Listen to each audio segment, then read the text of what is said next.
ہمارے بزرگ فرماتے ہیں کہ بیٹا ہماری نماز میں اور ولیوں کی نماز میں بڑا فرق ہوتا ہے۔ ہم نماز پڑھتے ہیں، بظاہر دیکھنے میں ہم نماز پڑھتے ہیں، لیکن ہمارا دل ہمارے گھر میں لگا رہتا ہے، ہمارے بچوں میں لگا رہتا ہے، ہمارے کاروبار میں لگا رہتا ہے۔ اور ہم پڑھتے ہیں نماز مسجد میں، لیکن ہمارا دل کہیں اور رہتا ہے، ہمارے دماغ میں کچھ اور رہتا ہے۔ لیکن جب اللہ والے نماز پڑھتے تو ان کے دل اور دماغ میں صرف اللہ رہتا۔ ہمارے دماغ میں تو سوچیں آتی ہیں، دل میں طرح طرح کے خیال آتے ہیں، وسوسے آتے ہیں، کیونکہ ہمارے دلوں پر زنگ لگ چکا ہے۔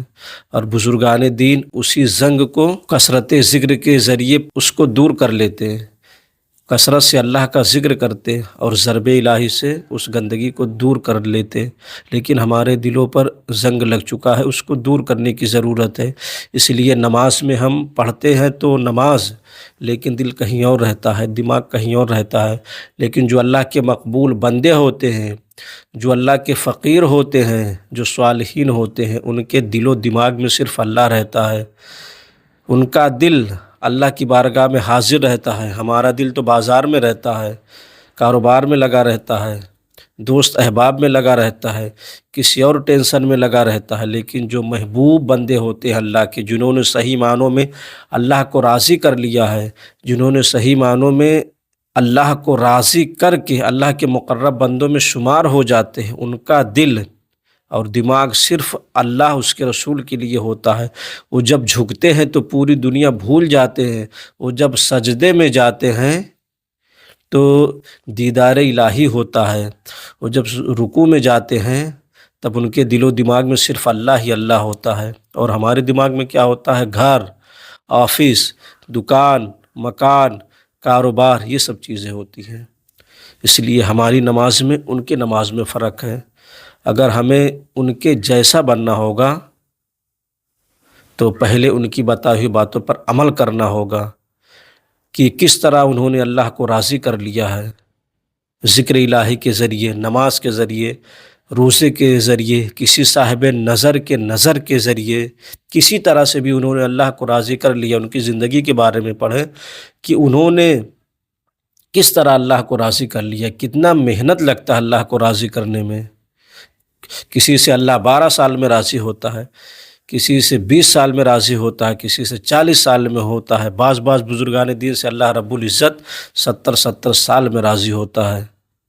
پہلے ان کی زندگی کے بارے میں پڑھیں۔ ولی ہونے کا سوچ رہے ہو آپ، پہلے ایک نیک انسان بن جاؤ اور خدا اور اس کے رسول کی بتائی ہوئی باتوں پر عمل کرو۔ میرے پیر ارشاد فرماتے ہیں کہ بیٹا اس پرفتن دور میں اگر کوئی حلال کھا رہا ہے، 5 وقت کی نماز ادا کر رہا ہے، اللہ اس کے رسول کی بتائی ہوئی باتوں پر عمل کر رہا ہے، تو اس دور کا ولی ہے۔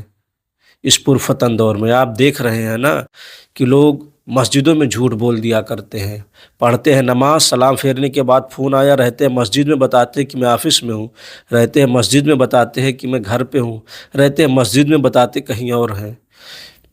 اس لیے سب سے پہلے ہمیں جھوٹ چھوڑنا ہوگا، کیونکہ میرے پیر و مرشد ارشاد فرماتے کہ بیٹا آدمی رات بھر قیام کرے، رات بھر عبادت کرے، رات بھر اللہ کا ذکر کرے، اور اگر دن کو صرف ایک جھوٹ بول دے تو اس کا سارا عبادت رائگاں ہو جاتا۔ اس لیے جھوٹ بولنے سے بچیں، جھوٹ بولنے سے پرہیز کریں، کیونکہ جھوٹ بہت بڑا گناہ ہے۔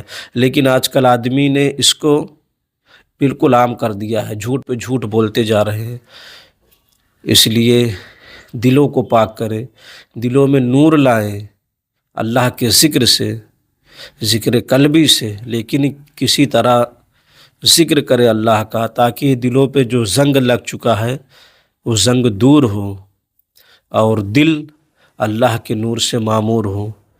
اس لیے اگر آپ کے پیر میں وہ بات ہے تو ایک نہ ایک دن وہ اللہ رب العزت کی بارگاہ میں آپ کو ضرور پہنچا دے گا۔ لیکن کوئی ایسا پیر تلاش کریں جو پہلے آپ کو ذکر کے بارے میں بتائے کہ کس طرح دلوں میں جو گندگیاں بھری ہوئی ہیں وہ دور ہوں۔ اور جب انسان ذکر کرنے لگتا ہے تو اس کے دل میں نور پیدا ہوتا ہے، روشنی پیدا ہوتی ہے، تب اسے دنیا کی ہر چیز جو ہماری نظر میں پوشیدہ ہے، جو ہماری نظر سے روپوش ہے وہ سب نظر آنے لگتی ہے، اور جب انسان ذکر الہی کرتے کرتے اس مقام تک پہنچ جاتا ہے کہ ایک دن اللہ اس سے راضی ہو جاتا ہے۔